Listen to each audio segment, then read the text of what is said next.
Today, we are going to solve differential equation dy over dx equals y times cosine of x divided by 1 plus y squared. For this one, we can use the method of separation of variables. This involves 3 steps. Step 1. Separate the variables. The goal is to rewrite the equation so that all terms involving y are on one side and all terms involving x are on the other.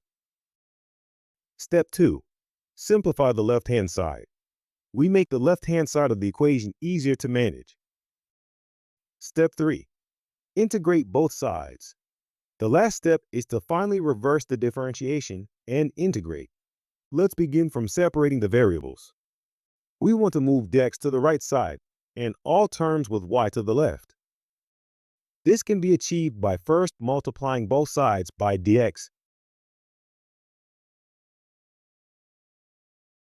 Then we divide by y over 1 plus y squared.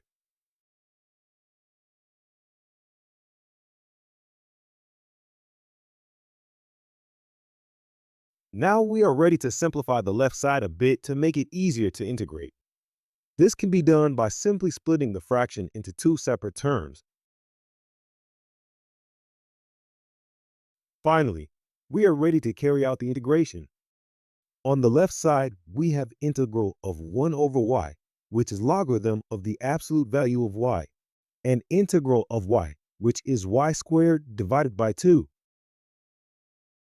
On the right side, we have integral of cosine of x, which is simply sine of x. This gives us the solution, which is logarithm of the absolute value of y plus y squared divided by 2 equals to sine of x plus the constant of integration.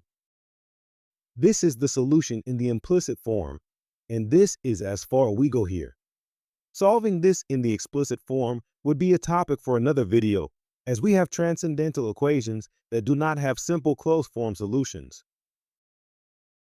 Thanks for watching. Hope you enjoyed the video.